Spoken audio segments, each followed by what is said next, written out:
Every day in this country, there are countless crimes committed against innocent people. Many of these are violent crimes that will leave its victims either dead or traumatized. So I question, if such a horrific crime happened to one of us, or to someone we loved, yet it was 100% preventable by law enforcement, how would we react to that knowledge?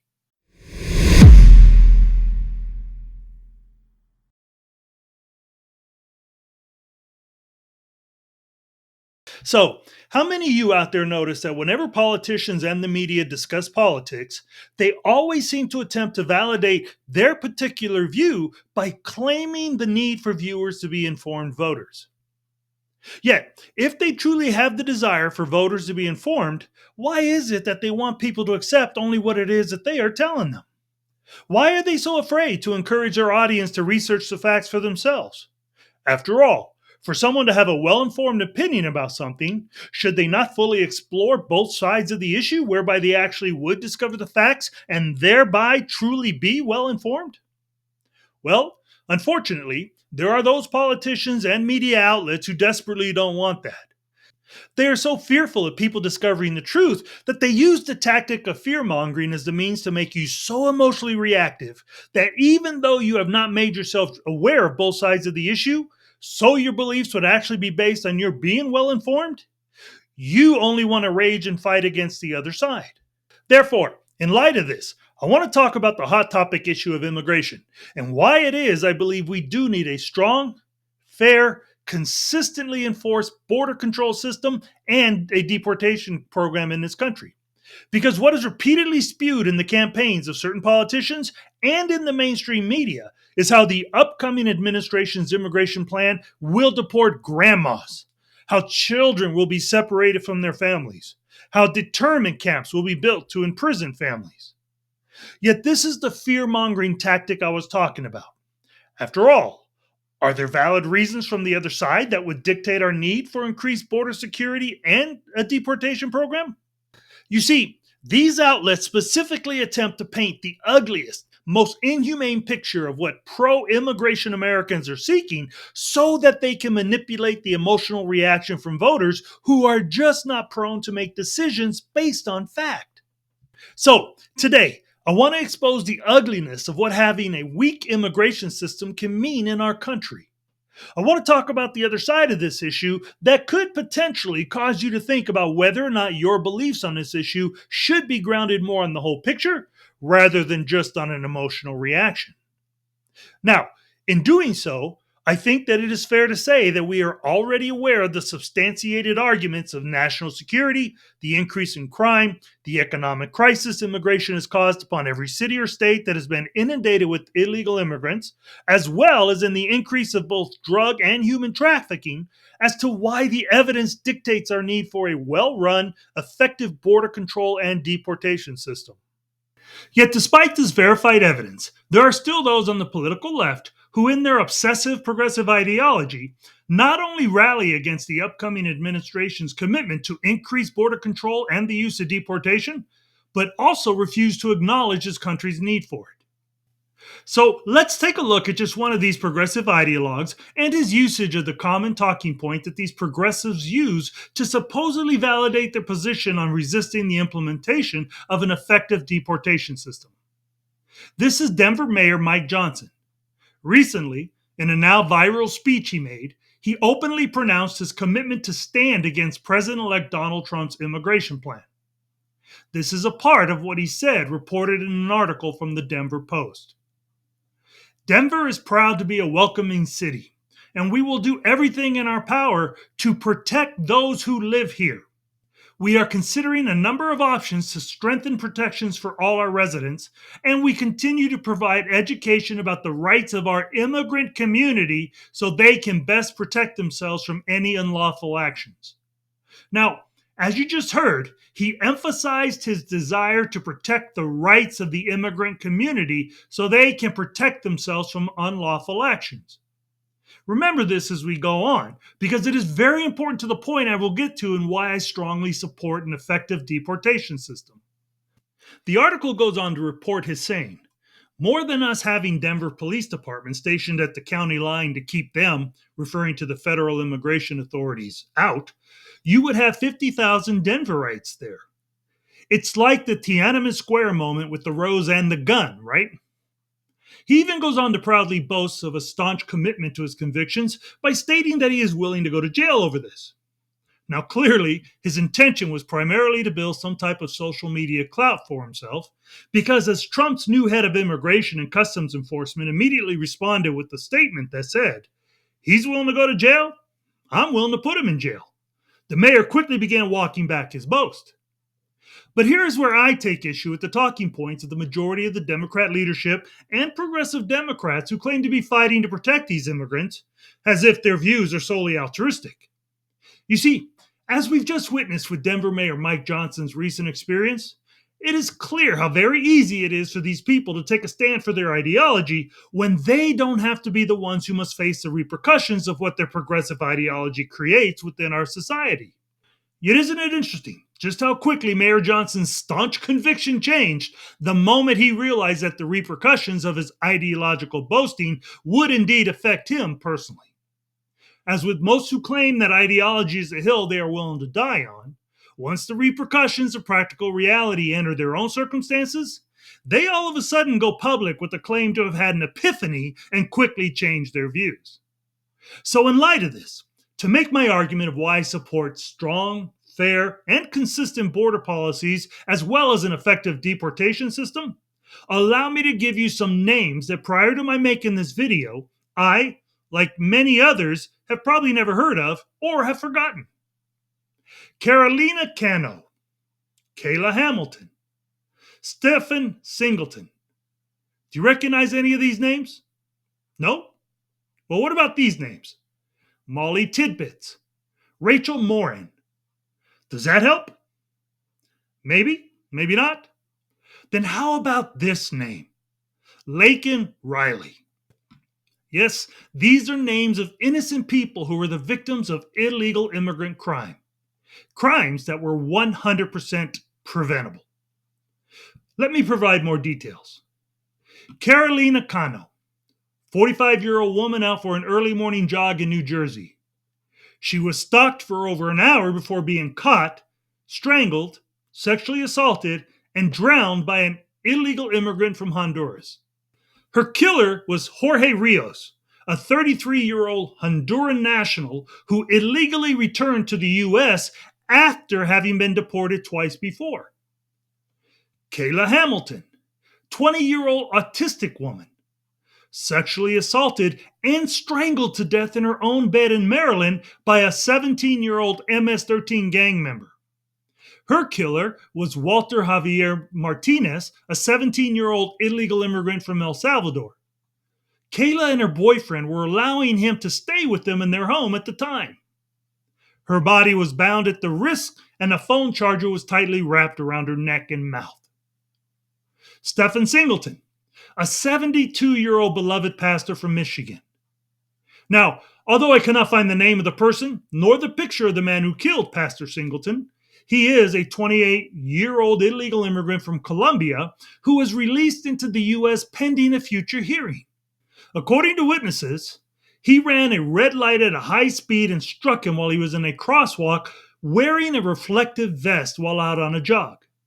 Pastor Singleton was hit so hard by the speeding car that it was reported that almost every bone in his body was broken. He had organ and brain damage, and his skull was cracked. Unbelievably, this man is still currently free pending his trial. Molly Tidbits, 20-year-old, stabbed multiple times until she died while out jogging in Iowa. Her assailant, Christian Vijena Rivera, was an illegal immigrant from Mexico. When he was caught, he allegedly told investigators that he approached her because he thought she was attractive and then fought her after she threatened to call the police. When she was found, she was only wearing socks and a sports bra, and according to the prosecution, had been stabbed between 7 and 12 times in the chest, neck, and skull. Rachel Morin, 37-year-old mother of 5. sexually assaulted and murdered by Victor Martinez Hernandez, a 23-year-old illegal immigrant from El Salvador.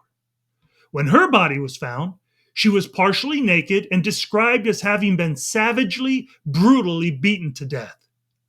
This killer had illegally entered the country to escape consequences for his vicious murder of another young woman. Laken Riley, 22-year-old college nursing student who, while out for a jog on campus, was killed fighting off an attempted sexual assault by Jose Ibarra, an illegal immigrant from Venezuela.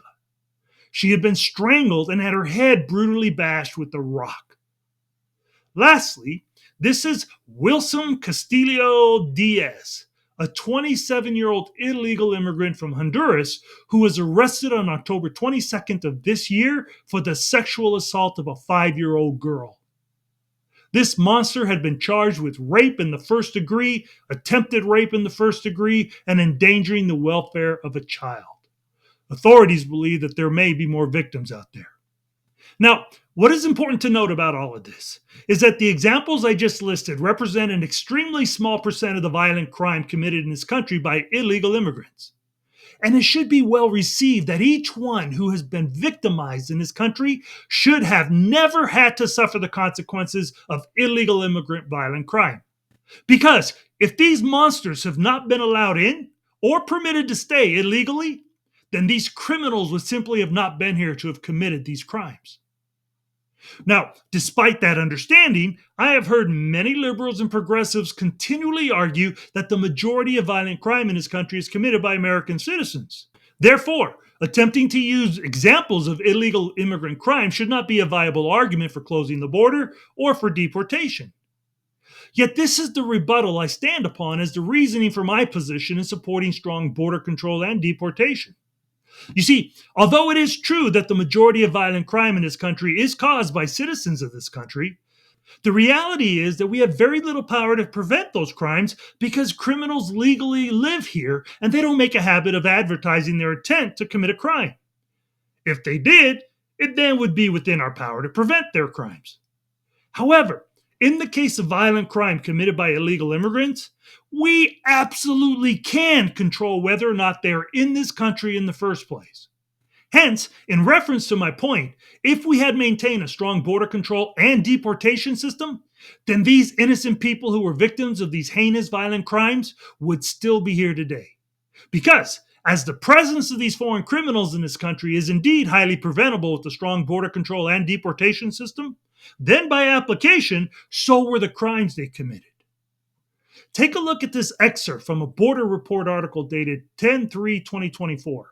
ICE Deputy Director Patrick Lechnider sent a letter Wednesday to U.S. Representative Tony Gonzalez, Republican from Texas, saying as of July 21, there were 662,566 non-citizens with criminal histories on the agency's non-detained docket, meaning they are not detained while they await immigration proceedings. Of those, 435,719 are convicted criminals, and 226,847 have pending criminal charges. Now, one does not have to be Sherlock Holmes to deduce that if illegal immigrants with criminal histories are currently allowed to walk about freely within this country, then they will commit crimes here. So, with the understanding that if we had a strong border control and deportation system in effect, one that keeps criminals out of our country, then we need to ask how many of these horrific violent crimes should absolutely have been prevented. How many of these innocent victims would have been protected from having had to endure the savagery and brutality of the violence they suffered because these criminals were not just permitted to enter, but knowingly permitted to stay? As is the same strategy for many on the left, in his clout-chasing attempt to gain liberal progressive stardom, this Denver mayor spoke with great conviction about protecting those who live in his community. Again, to the point where he publicly claimed that he is ready and willing to go to jail for his beliefs. Yet why is it that the greater concern is protecting even those who are known criminals that are here illegally over those who are innocent citizens? And what is most telling about the hypocrisy of his so called commitment to what it is he claims to be fighting for is revealed the moment the repercussion from his ideology hits home, and he most probably would indeed be sent to prison.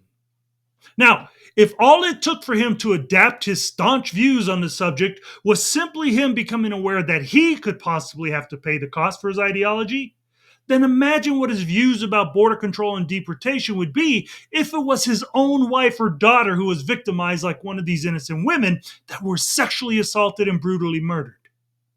As I stated earlier in this video, it is so easy to hold on to one's ideology when said one never has to personally endure the repercussion his or her own ideology creates.